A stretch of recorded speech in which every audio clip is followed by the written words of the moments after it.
Imagine a world where gods walked among us. Not distant ethereal beings, but vibrant personalities with passions, flaws and rivalries that mirrored our own. This was the world of the ancient Greeks, a world where myths weren't just stories, but reflections of their hopes, fears and understanding of the universe. Now picture another civilization rising to prominence, the Romans, pragmatic and disciplined. They encountered the colourful tapestry of Greek mythology and saw in it something familiar, something powerful. They didn't just borrow these myths, they absorbed them, reshaping them in their own image. This clash and fusion of two distinct cultures gave birth to a new pantheon, a fascinating blend of Greek spirit and Roman pragmatism. This essay delves into this fascinating interplay of cultures. We'll explore how the Greek gods, in their journey across the Aegean, transformed into Roman deities. We'll uncover the subtle shifts in their personalities, roles and symbolic meanings, revealing how two mighty civilizations viewed the divine in their unique ways. Prepare to journey back in time to explore the captivating world of gods, myths, and the enduring legacy they left behind. Greek mythology, a vibrant tapestry woven from centuries of oral tradition, wasn't a structured religion, but a collection of stories, beliefs, and rituals. These tales were rich with symbolism and meaning, capturing the imagination of countless generations. These myths, passed down through generations, explained the natural world, human emotions, and the complex relationship between mortals and the divine. They served as a guide to understanding the mysteries of life and the universe. The Greeks envisioned their gods residing atop Mount Olympus, each deity representing a facet of life, their interaction shaping the fate of mankind. The gods were seen as powerful yet relatable figures, embodying both human virtues and flaws. Enter the Romans, a people known for their practicality and military prowess. Their disciplined approach to life and governance set them apart from the more philosophical Greeks. As their empire expanded, encompassing the Greek world, they encountered a pantheon that resonated with their own beliefs, but differed in significant ways. The Romans saw the potential to enrich their own culture by integrating these foreign deities. The Romans, pragmatic in their approach, saw an opportunity. They recognized the power these myths held and embarked on a fascinating process of adaptation.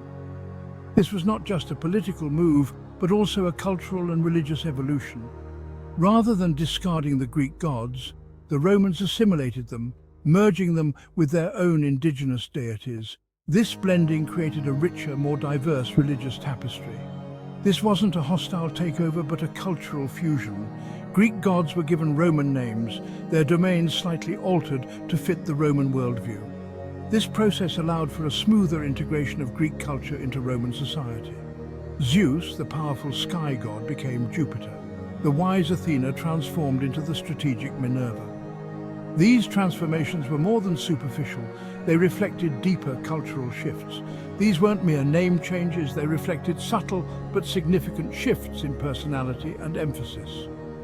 The Roman versions of these gods often took on characteristics that aligned more closely with Roman values and societal norms. This process of adaptation wasn't limited to names and domains. The myths themselves were reinterpreted and retold, often with a Roman twist. The Romans, with their emphasis on order and hierarchy, formalized the somewhat fluid nature of Greek mythology. They brought structure and organization to the pantheon, making it more systematic and aligned with their own cultural ideals. They established clear familial relationships between the gods, codified their roles within the pantheon, and integrated them into the Roman state religion. This integration helped to unify the diverse peoples within the empire under a common religious framework.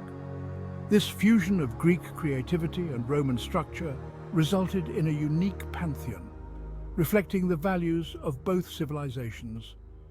It stands as a testament to the enduring power of cultural exchange and adaptation. At the helm of both pantheons stood Zeus, the Greek god of the sky, and his Roman counterpart, Jupiter. Both commanded the heavens, wielding thunderbolts as symbols of their immense power, a testament to their divine authority. Both were revered as protectors of justice and hospitality, embodying the authority of a king, and were central figures in their respective mythologies. However, subtle differences in their personalities and areas of influence reveal the distinct worldviews of their respective cultures, offering a glimpse into the values and beliefs of ancient Greece and Rome. Zeus, often depicted as a bearded, imposing figure, possessed a fiery temper and a penchant for love affairs, which frequently led to dramatic tales and conflicts. He was a god of passion, prone to both wrath and mercy, embodying the unpredictable nature of the Greek gods. His authority, while absolute, was often challenged by other gods, reflecting the dynamic and sometimes chaotic nature of Greek mythology, where even the mightiest could be questioned. Jupiter, while similarly powerful, projected an aura of stern authority and unwavering control, embodying the disciplined and structured nature of Roman society. He was the embodiment of Roman order, his rule absolute and unquestioned, a symbol of the empire's strength and stability. He was the protector of Rome, his temple a symbol of the empire's might, and his presence a reassurance of Rome's enduring power. While Zeus's power was often challenged, Jupiter's authority remained supreme, reflecting the Roman emphasis on order and hierarchy and the importance of maintaining control. This difference in portrayal highlights a key distinction between Greek and Roman approaches to divinity, showcasing their unique cultural identities. The Greeks embraced the flaws and complexities of their gods, seeing in them reflections of their own humanity and the unpredictable nature of life. The Romans, however, emphasized the gods' authority and their role in maintaining order and stability within the empire, reflecting their societal values. This difference in perspective is crucial to understanding the evolution of the gods as they transition from the world of Greek myth to the heart of the Roman Empire, adapting to new cultural contexts and societal needs.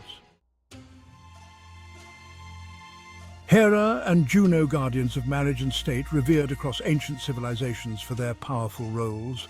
Hera, Zeus's wife and queen of the Greek gods, was a formidable goddess known for her fierce protectiveness of marriage and family.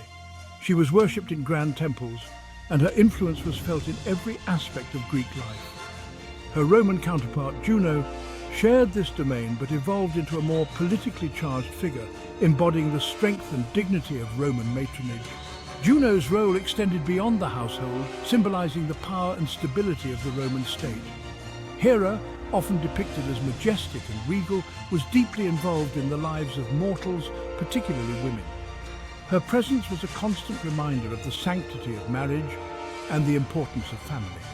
She was a complex figure, capable of both great love and terrible vengeance, especially when her role as wife and queen was threatened. Her wrath was legendary, often directed at those who dared to challenge her authority or disrupt her marriage. Her stories often revolved around her conflicts with Zeus's lovers and their illegitimate offspring, highlighting the complexities of marriage and fidelity.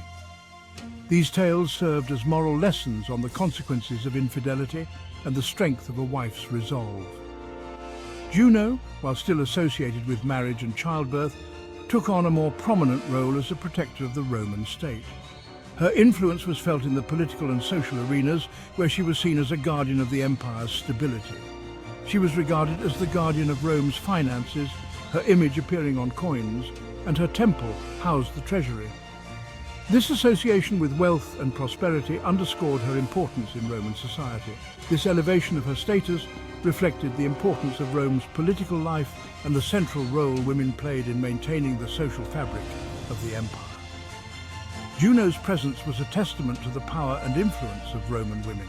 The transformation of Hera into Juno illustrates how the Romans adapted Greek deities to fit their own societal structures. This adaptation was a reflection of the cultural exchange between the two civilizations. While Hera's power stemmed primarily from her marital bond with Zeus, Juno's influence extended beyond the domestic sphere. She was a symbol of civic duty and the embodiment of Roman virtues. She became a symbol of Roman strength and virtue, her role reflecting the importance of family and state in Roman society. Juno's legacy is a testament to the enduring power of these ancient goddesses. Athena and Minerva, strategic weavers of wisdom. Athena, the Greek goddess of wisdom, emerged fully formed from the head of Zeus, embodying strategic warfare, craftsmanship, and intellectual pursuits. Her Roman counterpart Minerva shared these domains but evolved into a more pragmatic and disciplined deity, reflecting the Roman ideal of a citizen soldier. Athena, often depicted in armor, holding a spear and shield, was a goddess of action as much as intellect. She was a fierce warrior, but her battles were won through strategy and cunning rather than brute force.